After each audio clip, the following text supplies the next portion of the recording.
त्याला बोलायला नाहीये. इतके निर्दयी झाला जीव घेत आहे तुम्ही. कसाही झालं कसाही तुम्ही कसाही झालं कसाही 3 महिन्यापूर्वी का नाही केलं ह्याच्यावरती सर्व या 2 घटनेनंतर लोक आम्हाला फोन करतात. तुम्हाला 100 वेळा तो माणूस भेटला असेल. तुम्हाला 100 वेळा तो भांडेकर भेटला असेल. तुम्ही महापालिकेचे पुणे अधिकारी आहात आपण.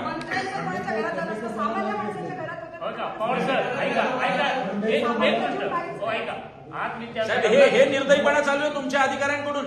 आपण यांना निलंबित करा आणि यांना सक्तीच्या रजेवर पाठवा. यांची पण चौकशी झाली पाहिजे. यांची पण चौकशी झाली पाहिजे. सांगतो ना तुम्हाला, खांडेकर मला भेटलेले आहेत, मला जे भेटतात त्यांच्यावर मी कारवाई करतो.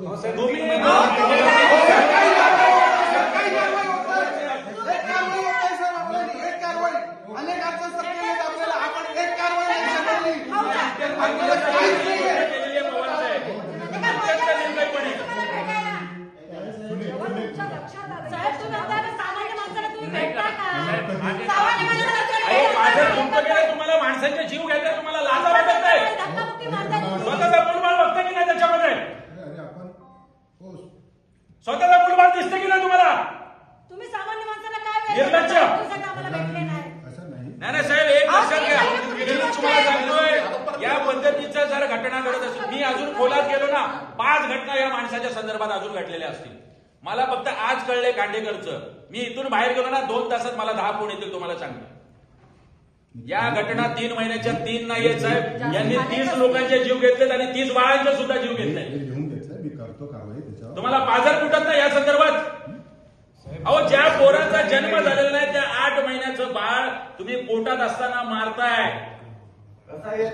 यांच्यावर काय गुन्हा दाखल होतो कायद्याने बघा. आहे ना, एखादी मुलगी असेल आणि तिला पोटात असताना मारलं, काय गुन्हा दाखल होतो साहेब?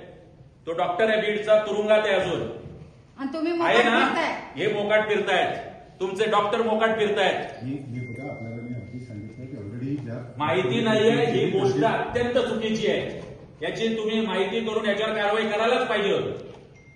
या 2 घटना या झाल्या नसत्या, या 2 बहिणी वाचल्या असत्या, त्यांचं मूल वाचलं असतं.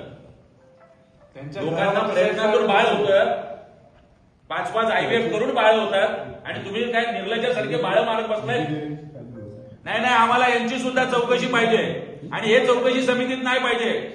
शिंदे साहेब यांना यांची चौकशी पाहिजे. मला अतिरिक्त आयुक्तांची चौकशी पाहिजे. मी 2 मिनिटात तुम्ही उत्तर. मी आता हे शर्ट काढेन. मला आत्ताच्या मी हे शर्ट काढेन. मी तुम्हाला सांगतो साहेब, मला वाटतं की मला हे जबाबदार आहे. जर प्रतीक्षा खांडेकरजी यांची चौकशी करा. माझं म्हणणं आहे यांची चौकशी करा. बघा, मी लिहून घेतलं. मी आपल्याला तुमचे प्रमुख काही कामाचे नाही.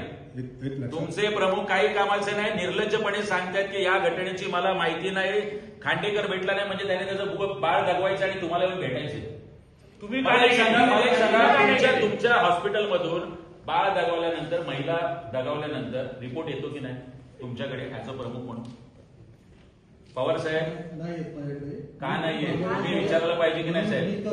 मला माझ्या प्रत्येक शाखेतून जर रिपोर्ट येतो तर तुम्हाला तुमच्या आरोग्य जर तुमच्याकडे आहे तर तुम्ही रिपोर्ट घेतला पाहिजे काय?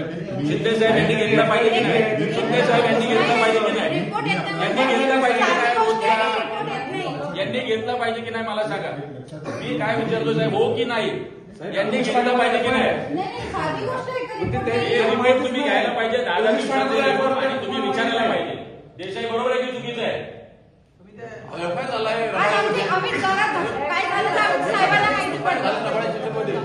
महिन्यापूर्वी चौकशी लावा ना, तर आम्हाला त्यांचे कपडे काढावे लागतील.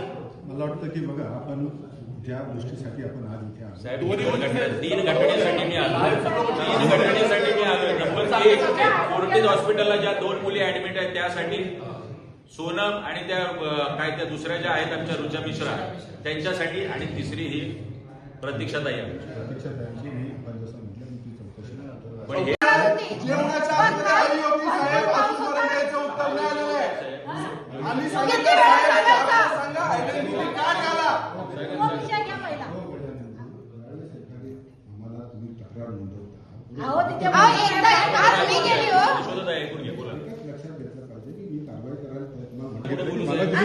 आज तुम्ही मला इथं व्यक्त केला. बरोबर की नाही? तुम्ही जे मला मला तो जो काय घटलेला प्रसंग आहे तो तर कोणीतरी मला आळी सापडले. मला सगळं आळी सापडले. आम्ही आरोग्य विभागाच्या बद्दल बोलतोय. आळी सापडल्याची तक्रार करायची गरज नव्हती. ते वर्तमानपत्रात आलंय, मीडियात आलंय. आपण काय केलं साहेब? अहो, पुणे विद्यापीठातली मेस तुकाराम मुंडेंनी बंद केली. त्याच्या तक्रारी आम्ही 2 वर्ष करतो. मुंडे आल्यानंतर ती मेस बंद होती. म्हणजे इथे 4 वर्षांनी वेगळे आयुक्त आल्यानंतर तिथलं केटरिंगचं हे बंद होणार आहे सगळं, लायसन आणि सगळं. आपलं SI काय करतायत तिथे? आपला स्वच्छता विभाग काय करतोय? तुम्ही मला सरप्राईज व्हिजिट देऊन आहे ना साहेब, नाकाला हे न घालताय ना. तुम्ही हॉस्पिटलमध्ये जाऊन दाखवा बघ. हॉस्पिटलमध्ये वाशिम पुणे सांगितलं. प्रश्न नाही हो. आम्ही येणार तेव्हा तुम्ही करणार. त्याला काय अर्थ आहे? पगारांची मी ऑर्डर ऑलरेडी सेव्ह करून पाठवली, बरोबर, निलंबीची. सर आता त्या कोणत्या डॉक्टर होते संबंधित? म्हणजे एकच तुम्ही फक्त केली. पहिले आता ज्यांनी ट्रीटमेंट केली त्यांची. पण तुम्ही डीनला का नाही सुट्टी सक्तीच्या रजेवर पाठवत? माधवी इंगळे तेवढ्या जबाबदार नाहीयेत का? ज्या डॉक्टरने ट्रीटमेंट केली पण ज्यांच्या देखरेखीखाली चालू होतं, बरोबर ना निलेशराव?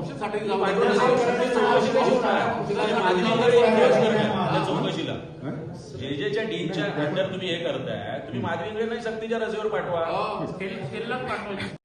गेल्या 2 दिवसाच्या प्रतीक्षेनंतर गर्भवती 8 महिन्याच्या असलेल्या आमच्या सोनम डोंगरे, ज्या आमच्या भगिनीचं निधन झालं, तिचं बाळ दगावलं, तिला आज समाधान ती व्यक्त करेल वर जरी असेल तरी ह्या आमच्या वतीने, महाराष्ट्र नवनिर्माण सेनेच्या वतीने ही भावपूर्ण श्रद्धांजली आम्ही अर्पित करतो. डॉक्टर भावना पगारे, ज्या मुख्यतः प्राथमिक जबाबदार आहे ह्या गोष्टीला दर्शन भागात, डॉक्टर भावना पगारे, स्त्रीरोगतज्ञ, यांचं निलंबनाचं पत्र आज आम्ही आल्यानंतर, महाराष्ट्र नवनिर्माण सेनेच्या आंदोलनानंतर महापालिका आयुक्त डॉक्टर कैलास शिंदे यांनी काढलेलं आहे. जरी आम्ही फारसे समाधानी नसलो तरी जोपर्यंत डॉक्टर भावना पगारे ह्या गुन्हेगार म्हणून सिद्ध होत नाही आणि जोपर्यंत त्यांच्यावर गुन्हा दाखल होत नाही सदोष मनुष्यवधाचा आणि त्या जेलमध्ये तुरुंगात जात नाही, तोपर्यंत महाराष्ट्र नवनिर्माण सेनेचा पाठपुरावा आमचे नगरसेवक अभिजित देसाई सभागृहात करतीलच आणि रस्त्यावर महाराष्ट्र नवनिर्माण सेना नक्की करेल. आम्ही, आमचे नगरसेवक अभिजित देसाई, आम्ही सगळ्यांनी ही सुद्धा मागणी केलेली आहे. कालपासून 2 घटना घडल्यात. ज्या 2 मुलींना विजेचा धक्का लागलाय त्या फोर्टिज हॉस्पिटलला आहेत. MSCBने संपूर्णतः जबाबदारी महापालिकेच्या विद्युत विभागाची सांगितली. त्याचे एक्झिक्युटिव्ह इंजिनियर गाडे असतील, डेप्युटी इंजिनियर असतील, ज्युनियर इंजिनियर असतील, अर्ध्या तासामध्ये त्यांच्या सुद्धा चौकशीचं आणि चौकशी करेपर्यंत निलंबनाचं पत्र पुढच्या अर्ध्या तासात आमच्या हातात असेल. सदनगण आंदोलन केलंय, आमच्या महाराष्ट्र सैनिकांनी केलंय. आमच्या या भावना आमच्या सोनम डोंगरे या बहिणीशी आहेत, रिचा मिश्रा या बहिणीशी आहेत आणि 3 महिन्यापूर्वी 17 मार्चला ज्या प्रतीक्षा खांडेकर या आमच्या बहिणीचा अशाच पद्धतीने याच इंजेक्शनमुळे जीव गेला होता, तिचं बाळ दगावलं होतं, त्या सगळ्यांना हा एक प्रकारचा न्याय आज महाराष्ट्र नवनिर्माण सेनेच्या दणक्यानंतर मिळालेला आहे. याचा कायम आम्ही पाठपुरावा करत राहू. इथले कोण सत्ताधारी आहेत, मग ते ठाण्याचे आहेत की कोपरखर्णी आणि बोनकोडेचे आहेत, ज्यांच्यामुळे सातत्याने हे इंजेक्शन याचा साठा ठेवला जातो हॉस्पिटलमध्ये आणि हा साठा संपत नाही तोपर्यंत लोकांवर उंदरं मारल्याप्रमाणे या साठ्याचा वापर होतो. याचा सुद्धा आरोपी, याचा सुद्धा खलनायक महापालिका आयुक्तांनी शोधून काढावं. आता त्यांनी सांगितलेलं आहे आम्हाला डेक्सा नावाचं जे काही इंजेक्शन्स आहे, पुढच्या काही दिवसात त्याचे डिटेल्स आमच्याकडे येतील. FDIला त्यांनी दिलेलं आहे. संपूर्ण साठा आता सील करून ठेवलेला आहे. तुर्तास तरी ही माहिती आम्हाला आयुक्तांनी दिली. त्याची प्रेस रिलीज काढून या संदर्भातली माहिती नवी मुंबईकरांना द्यावी अशी विनंती आम्ही आयुक्तांना केली. ती भांडणारे नाही. आम्ही 2ही ठिकाणी हॉस्पिटलमध्ये होतो. 2ही नातेवाईकांना आम्ही भेटलो. त्याच्या संदर्भातली कालच माहिती घेतली. माझ्या बोलल्यानंतर आयुक्त स्वतः फोर्टिज हॉस्पिटलला आले. त्या 2ही महाविद्यालयीन मुलींना भेटले. ही श्रेयाची लढाई नाही. प्रत्येकाने या संदर्भात जे केलंय त्याचं मी स्वागत करतोय. फक्त गंमत वाटते, सत्ताधारी पक्ष इथे का आलेला नाही? इथले सत्ताधारी सभागृह नेते कुठे आहेत? व्हाईट हाऊसवर बसणारे मंत्री कुठे आहेत? ठाण्यात बसणारे उपमुख्यमंत्री कुठे आहेत? त्यांचा पक्ष कुठे आहे? विरोधी पक्षनेता कुठे आहेत? विरोधकांमधले जे पक्ष आहेत ते आज रस्त्यावरती आहेत. मुळात हे काम सत्ताधाऱ्यांचं आहे की महापालिका आयुक्तांना जाब विचारणं, ते मात्र कुठेही दिसत नाही. अर्ध्या तासाच्या वेळात, ह्या अर्ध्या तासात भावना पगारे यांचं निलंबन झालेलं आहे. पुढच्या अर्ध्या तासात गाडे आणि जबाबदार इंजिनियर यांचं सुद्धा निलंबन झालेलं आपल्याला पत्र दिसेल.